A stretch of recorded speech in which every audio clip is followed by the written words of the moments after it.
Pero ya está con nosotros Laura Carsen. Laura, muy buenos días, bienvenida. Buenos días, muchas gracias Ernesto y saludos a todos y todas. Pues, Pues, pues, ¿cómo estás, Laura? Buenos días. Hola, buenos días Alberto.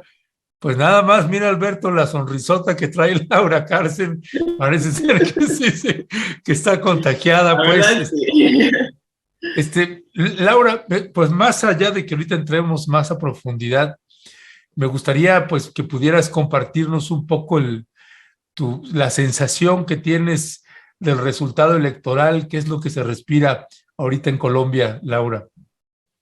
En este momento estoy en Cali, pero ayer cuando salieron los resultados y durante el proceso de votación estaba en la alcaldía municipal de Suárez, en el departamento de Cauca. Ese lugar es emblemático porque es la ciudad natal de Francia Márquez, la ahora vicepresidenta electa de la fórmula de Gustavo Petro, del pacto histórico. Entonces, ustedes pueden imaginar, y les voy a contar, ¿no?, el ambiente en ese lugar de Suárez, donde en la mañana primero fuimos a ver las votaciones, hablamos con las autoridades locales que nos contaron que desde primera hora no habían visto así tanta gente en años recientes acudiendo a votar en estas elecciones, y llegó la gente a formarse un proceso pacífico a pesar de mucho miedo. Solo 2 días antes de las votaciones en esta zona se explotó una motobomba frente a la estación de policías, ahí cerca de donde nos quedamos, y es una zona de muchísima violencia entre grupos criminales. Entonces se transcurrió en paz, con muchísimo entusiasmo por parte de la gente. Ahí estábamos haciendo entrevistas y el sentir más común en las respuestas fue de que por primera vez sientan que hay una persona en el gobierno, en Francia Márquez, que los representa. Esa es una comunidad, Suárez es una comunidad afrocolombiana, indígena y campesina, que les representan no solo por su figura y sus orígenes, sino también por sus luchas contra las transnacionales que intentaron invadir el territorio con proyectos de minería, y también en cuidado de la tierra, por los derechos de las mujeres, por los derechos de las comunidades afrocolombianas y indígenas, que ha sido su trabajo de vida antes de convertirse en candidata a la vicepresidencia. Unas horas después, como a mediodía, finalmente llegó Francia Márquez a depositar su voto aquí. Ella fue a las mesas instaladas, que fueron más de 20, y saludó de mano a todas las personas que ahí estaban vigilando el proceso. Por supuesto que muchísima gente aquí ya la conoce muy bien. Se fue un ambiente de muchos abrazos, de mucho optimismo y entusiasmo en esas primeras horas del día de las votaciones. Bueno, como ustedes saben, desde afuera el proceso de conteo de votos fue muy rápido en Colombia, y apenas como 1 hora y media después del cierre de las urnas salió en los medios la noticia de que Gustavo Petro había ganado estas elecciones, y ese lugar de Suárez se explotó en regocijo, en festejos, en baile en la calle.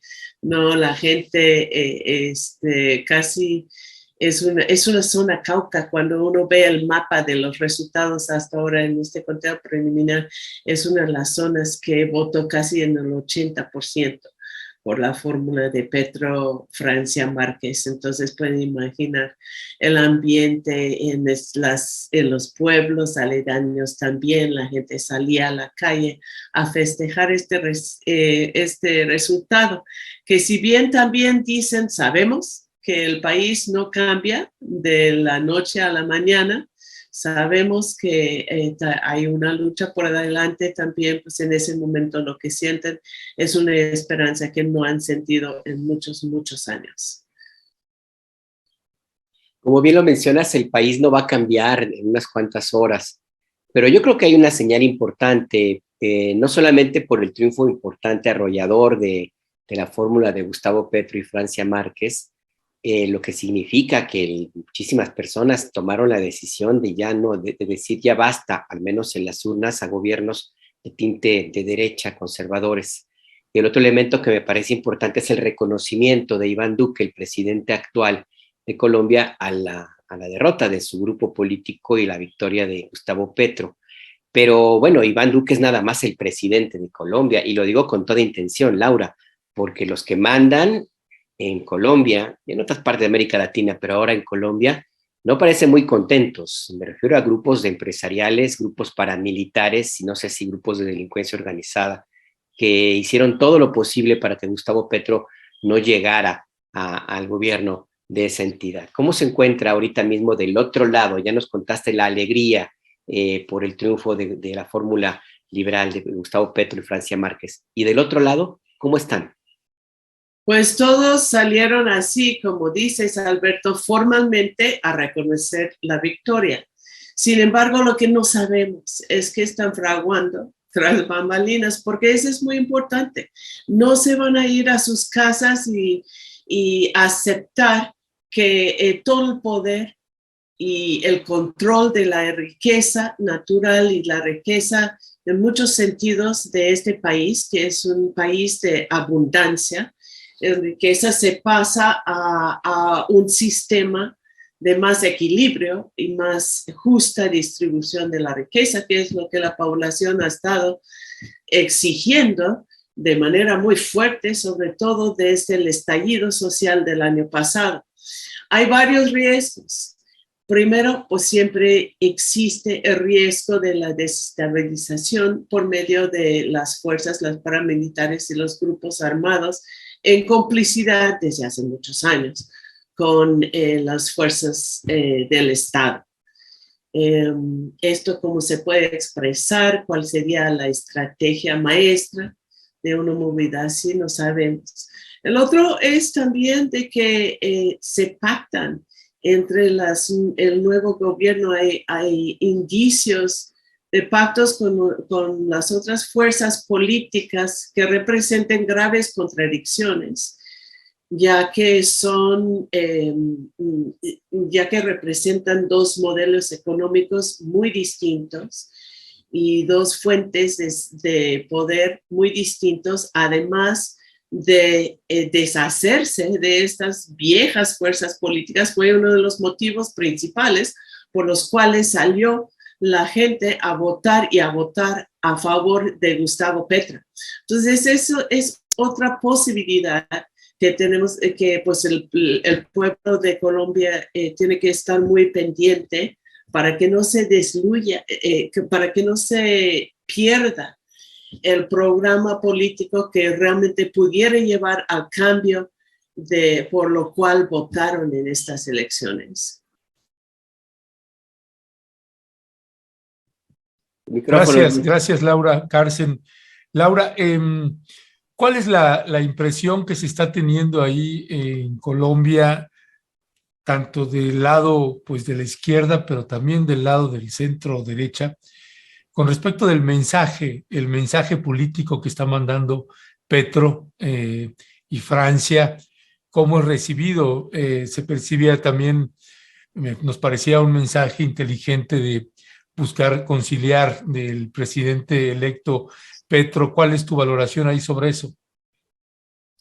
Yo creo que sí, es un mensaje que repitió algunas de las promesas principales importantes en términos de distribución, en términos del modelo económico, de medio ambiente y de derechos, que había dicho en la campaña, y también un mensaje pues un mensaje con la intención de decir a estas fuerzas de que hablábamos, pues quédense quietos, vamos a ver, ¿no?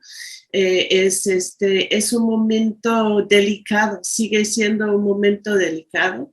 La toma de posesión es el 7 de agosto. Tenemos que ver qué pasa. Yo creo que desde los movimientos sociales, otra cosa que me ha impresionado en estos días de visitas, sobre todo en las zonas que más apoyan a Petro y a Francia, es no solo la esperanza, sino también el realismo. Son muy conscientes de que tiene que seguir en la lucha y lo que quieren con esta apertura que representa una presidencia de Petro y una vicepresidencia de Francia, lo que quieren es tener la oportunidad de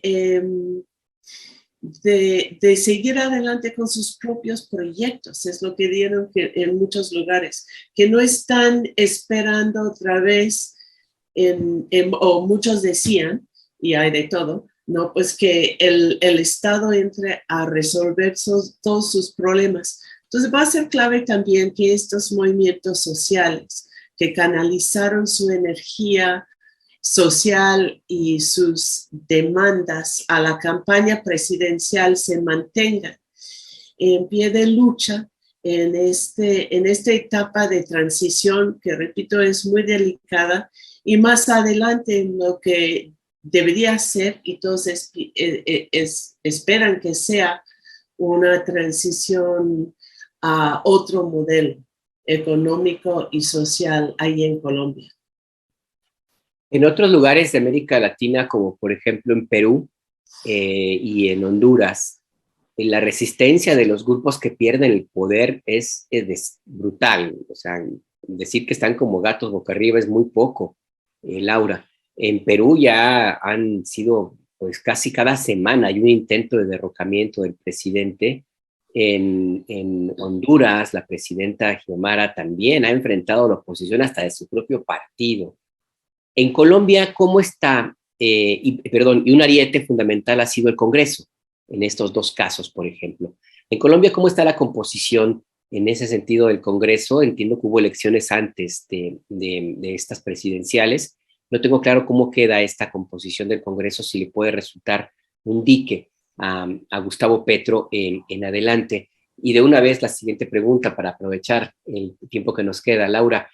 ¿Qué significa desde tu punto de vista el triunfo de Gustavo Petro en Colombia, que se suma a los otros que ya ha habido en América Latina de gobiernos de tinte progresista? ¿Ves tú progreso?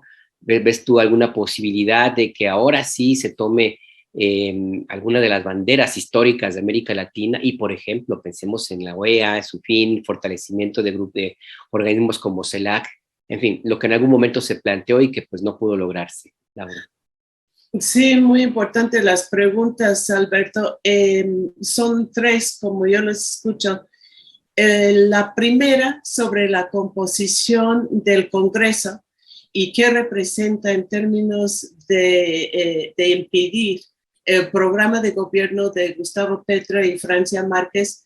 Te lo voy a deber, francamente, porque esto es un análisis, hemos estado así corriendo de un lado a otro en esta segunda vuelta de la campaña, y es un análisis más profundo que voy a estar haciendo en los próximos días.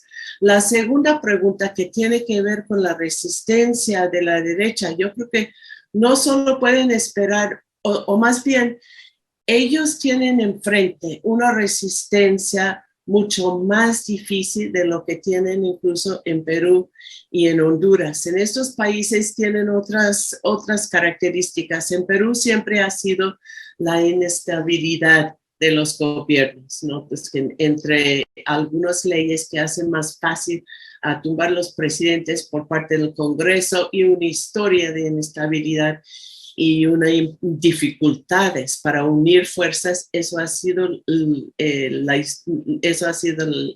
lo que encontramos en Perú desde hace muchos años.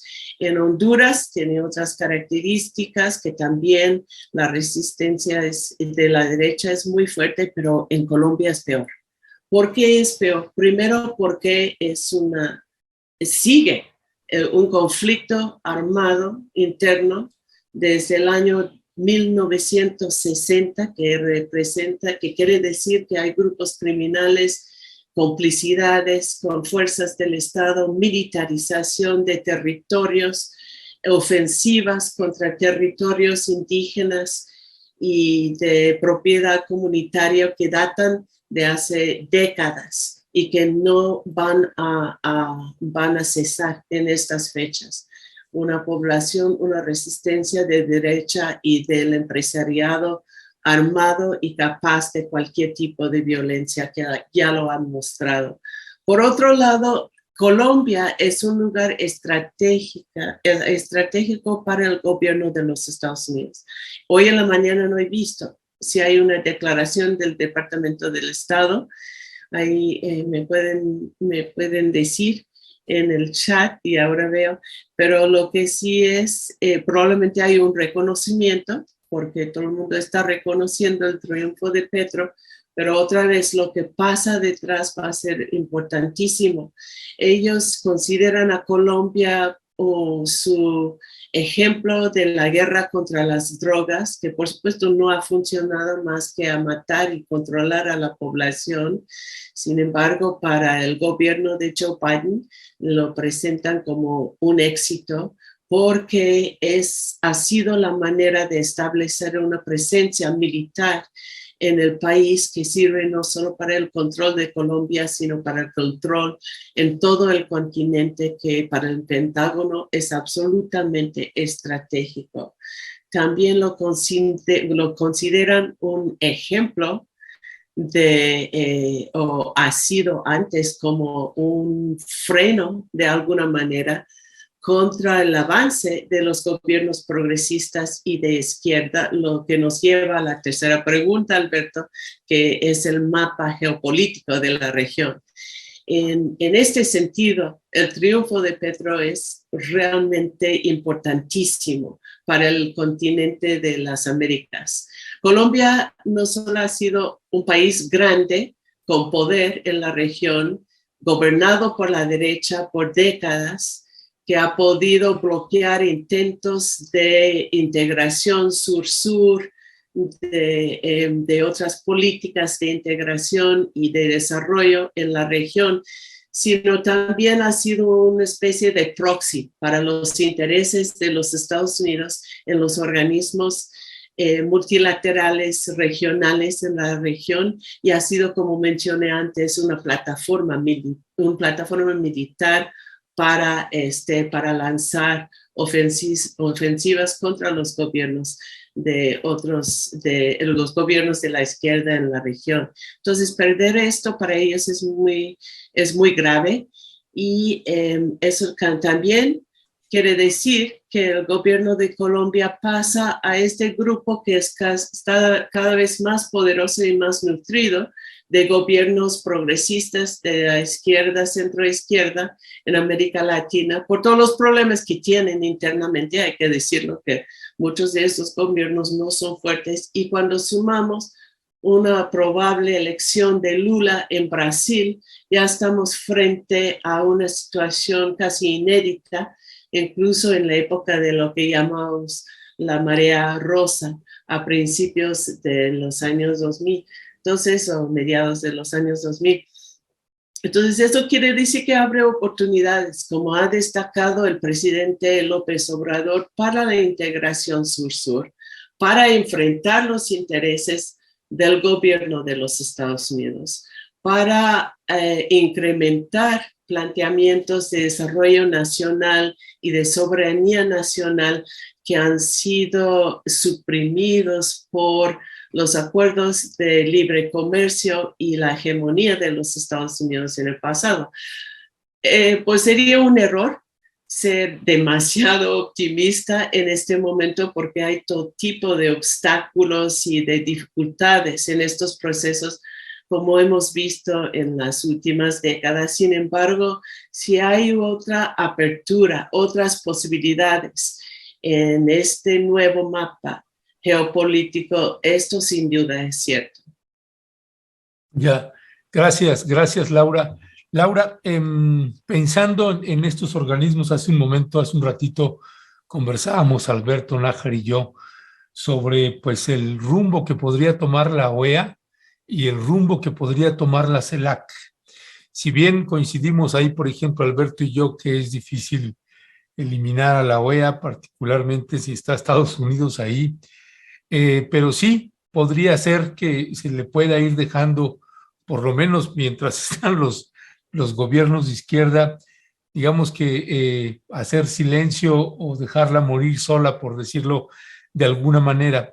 Pero más allá de lo que pueda suceder con la OEA, nos quedamos pensando también en el escenario que podría tomar, el papel que podría tener la CELAC con esta composición. Por ahí tenemos este mapa, Jero, que te voy a pedir si lo podemos colocar, el que te acabo de enviar ahorita nuevamente, pero es un mapa que pues dibuja de cuerpo entero, pues todo lo que está en rojo, pues son ya gobiernos de izquierda, y si se suma Brasil, pues vaya escenario que pues casi ni en sueños lo podíamos pensar, mi querida Laura. Es verdaderamente importante. Me quedo pensando también en la frontera y en el vínculo de Colombia con Venezuela, esa relación que siempre ha sido pues muy ríspida y que Colombia ha sido usado históricamente por los Estados Unidos para penetrar y estar golpeando una y otra vez Venezuela. ¿Cuál es el escenario que tú ves en estos dos ámbitos, es decir, Colombia, Venezuela, y pues el papel de la CELAC que podría agarrar con estos gobiernos de izquierda? En términos de la relación Colombia-Venezuela, obviamente va a haber un cambio drástico. Y esto lo que representa es pues una reducción de la presión contra la población Venezuela que ha sufrido el peso de las sanciones y las agresiones de los Estados Unidos. Y también lo que representa es hacer mucho menos posible una intervención abierta por parte del gobierno de los Estados Unidos. Todo esto son muy buenas noticias para la gente, no solo desde una visión ideológica de derecha, izquierda, quién gana, ¿no? Sino para la gente y cómo viven día a día. Colombia tradicionalmente no ha tenido una estrategia o una política tan terrible contra las personas refugiadas, pero si lo que se abre es la posibilidad de unos programas reales de regresar a su país y tener una vida digna, pues esto para todos obviamente es la mejor resolución en ese sentido. Y bueno, pues sí, se reduce mucho la tensión contra Venezuela en este escenario. Es que ya se supone que va a ser una realidad. En segundo lugar, sin duda, CELAC, la Comunidad de Estados Latinoamericanos y del Caribe, será el organismo privilegiado por este cambio geopolítico. La UNASUR casi no es activa en estos momentos. CELAC se ha ido creciendo y fortaleciéndose desde la reunión en México y tiene posibilidades reales ya de construir sus propios planes de integración. Varios países están hablando, incluso Colombia y Honduras, de revisar los tratados de libre comercio que han sido un impedimento en los planes de desarrollo nacional y de integración. Creo que esto es arriesgado, pero es un concepto totalmente necesario. Y yo creo que sí, tienen toda la razón que la CELAC se fortalece en ese escenario. Y el tercer elemento que creo que es muy importante es aquí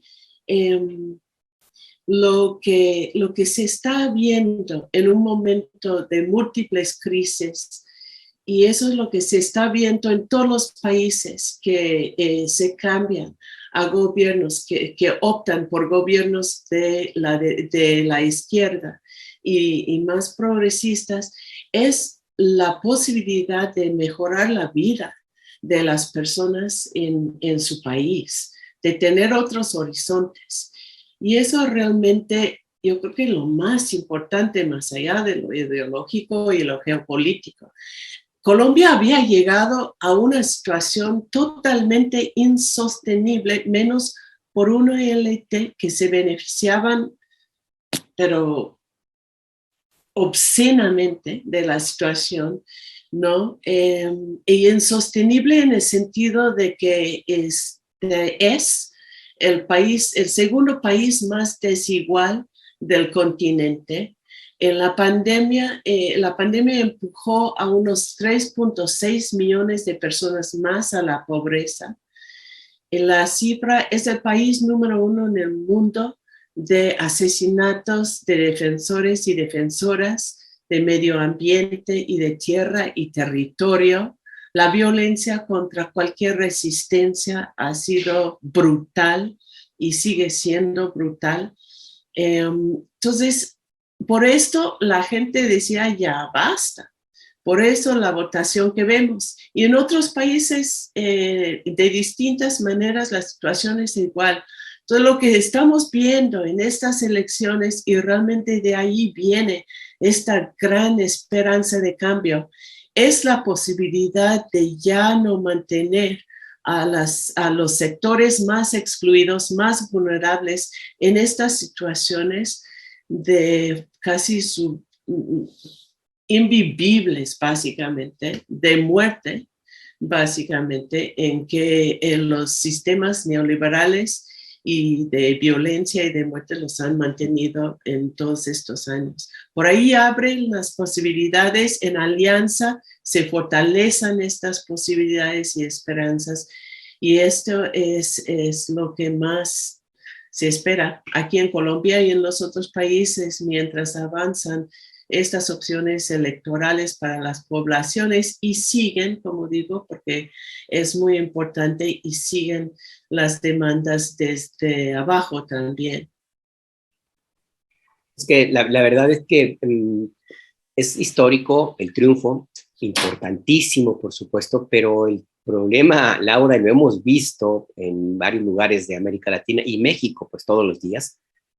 El problema no es ganar, sino mantenerse, sino llevar adelante el programa, hacer los cambios necesarios que un país que decide girar en términos políticos hacia una alternativa distinta a la derecha y se va hacia la izquierda, el progresismo, pues implica, y no sé hasta dónde tenga Gustavo Petro ese bono democrático que le implicaría el triunfo electoral, si tomamos en cuenta que apenas hace que un año Colombia vivía los peores disturbios sociales desde hacía 50 años, justo por decisiones que tomó el presidente Duque para beneficiar a las élites y perjudicar a las grandes mayorías como una alternativa económica a la pandemia. Y de nuevo, perdón, mejor resumo las preguntas rapidísimo, Laura. Una, la paciencia de la gente hacia Petro, ¿cómo la ves? Hay mucha alegría ahorita, es muy pronto para saberlo. Pero bueno, ahí está el elemento. Dos, Aquaman me ganó la pregunta, un compañero de la audiencia, pregunta básicamente si será posible con Gustavo Petro que se expulse las bases militares que tiene Estados Unidos allí en Colombia. Yo no lo sé. Blinken ayer felicitó a Anthony Blinken, el exsecretario de Estado, felicitó a Gustavo Petro con el mensaje de una esperanza de una alianza democrática y progresista, bueno, democrática más bien, y eso implicaría la negociación de las bases. Y tres, que ese seguramente no se va a responder hoy, pero lo dejo ahí para que nos comprometamos a conversar los tres, si lo permites, Ernesto. Nicaragua. ¿Qué onda con Nicaragua? Porque sigue siendo el excluido en todos estos análisis, estos elementos, Laura. Uy, primero, claro que sí. El desafío más grande es mantenerlo y seguir caminando por el rumbo de la emancipación y el bienestar del pueblo. Y no es fácil. Pero Alberto, darnos nuestro momento, por favor, ¿no? Bueno, pues me dicen aguafiestas de pronto. Ya ves que, como dicen, Ernesto ya me conoce, que a veces llego de muy buenas. Sí, pues sí. O sea que esta es la idea de que es que si no fuera por este resultado, el panorama sería de lo más desastroso. Están las fuerzas de la derecha literal en un plan de exterminio de las poblaciones afrocolombianas con quienes estábamos, ¿no? Y están en alianzas con los grupos criminales, paramilitares, las fuerzas más brutales que se puede imaginar, ¿no? El margen de vida, las posibilidades de una vida digna se había reducido tanto que esto fue la única puerta en ese momento para por lo menos pensar en un futuro. Primero, y el segundo, lo que vimos desde el estallido social es una confluencia de los movimientos sociales con el proceso electoral como vía. Y en la presentación, o sea que en el evento de Petro anoche vimos que entró la Guardia Indígena con sus bastones, ¿no? Vimos que pues estas alianzas han sido inéditas en muchos sentidos. De lo que depende, de la paciencia que mencionas, depende mucho de decisiones por parte de Petro, ¿no? Porque si ellos ven que se están rehaciendo alianzas desde arriba en contra de sus demandas y en sus intereses, eso sería un escenario de separación, de división de estas fuerzas. Si viene muy fuerte la reacción de la derecha, pues se pueden dar muchos escenarios. Se puede dar la unión más fuerte en torno a la presidencia de Petro. Se puede dar escenarios en que se busca otras maneras de defender las demandas y lo más probable es que se da una combinación. Entonces, no sé qué va a ser el futuro, pero otra cosa que nos han dicho y que es muy importante, sobre todo para nuestro auditorio ahora, es que la comunidad internacional, la solidaridad internacional sí tiene un papel importante. El primer papel es estar vigilante y informado de lo que está pasando en Colombia, ¿no? De saber cuando vienen o cuando se perciban amenazas a la autodeterminación que nos ha llevado a este resultado el día de ayer. El otro es de protestar, de levantar la voz y de estar pendientes sobre las acciones de nuestros propios gobiernos en torno al gran proyecto colombiano en este momento, de asegurar que no haya apoyos, sobre todo la gente que nos ve desde los Estados Unidos, ¿no? Que no haya apoyos abiertos o ocultos por parte del gobierno de los Estados Unidos orientados a debilitar o atacar al nuevo gobierno de Petro y de Francia Márquez, estar pendientes que los organismos multilaterales tampoco lo hagan. Salió la noticia de que Rodolfo Hernández, el candidato de la derecha, días antes estaba en conversaciones con Luis Almagro de la OEA y no se ha dicho mucho de esto, pero ¿por qué? ¿No? ¿De qué se trata? Y sabemos el papel de Luis Almagro en la Organización de Estados Americanos a favor de los gobiernos de la derecha y los gobiernos aliados abiertamente con los Estados Unidos. Esas son las cosas de que tenemos que estar pendientes y como digo, informados para apoyar la autodeterminación y el gran triunfo del pueblo colombiano. Gracias, Laura. Pues sí, además el papel de Almagro, pues vamos a ver, porque con este triunfo de Petro y lo que pueda venir en Brasil con Lula da Silva, pues vamos a ver qué tanto se puede sostener Almagro, no. Estados Unidos estará intentando sostenerlo ahí. Vamos a ver cuáles son las decisiones. Déjame leer, Laura, uno de los comentarios de Andrés Felipe Escobar, que dice: en Colombia, el legislativo tiene mayoría relativa de la izquierda, de modo que en ese rubro habrá margen. El problema será lo militar y la invasión norteamericana de hace años.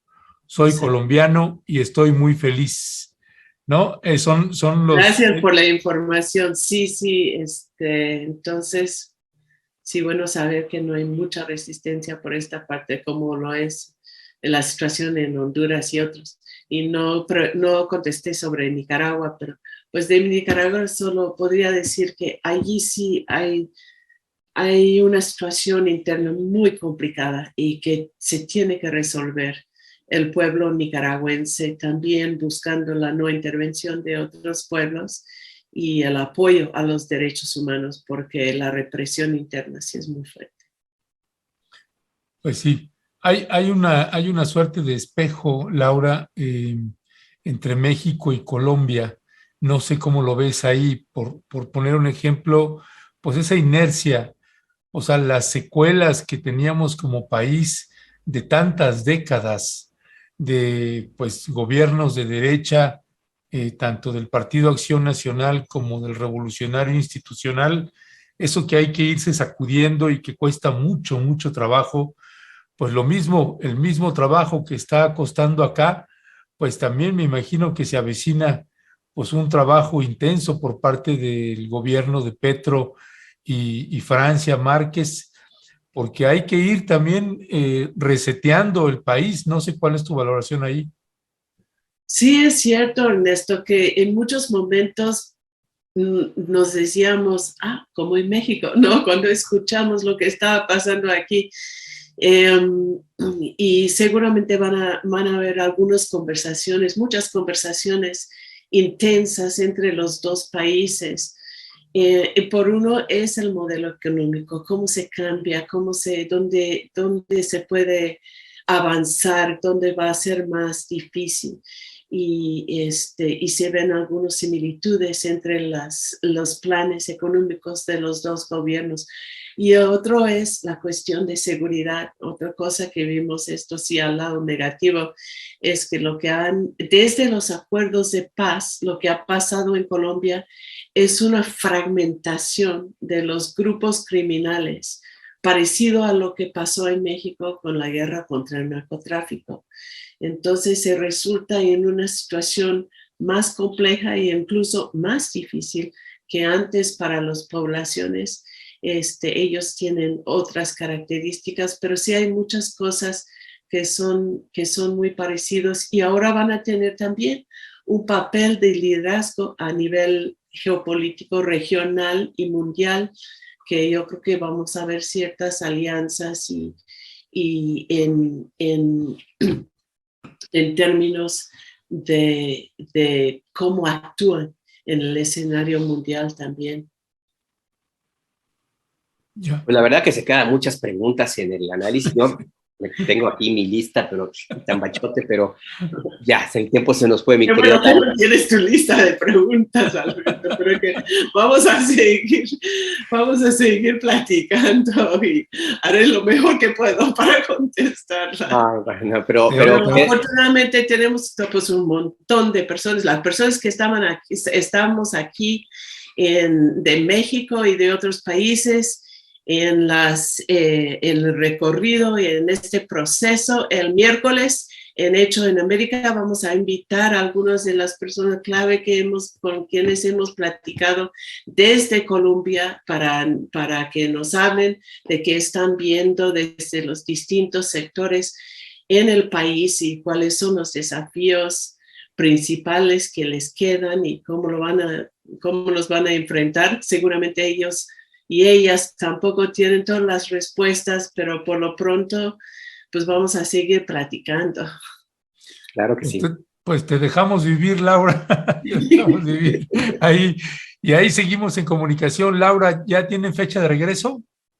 Sí, hoy en la tarde. Hoy en la tarde. Bueno, pues ahí estamos en comunicación, Laura. Te mandamos un fuerte abrazo y seguimos al habla. Gracias. Igualmente. Hasta luego. Hasta luego, Laura.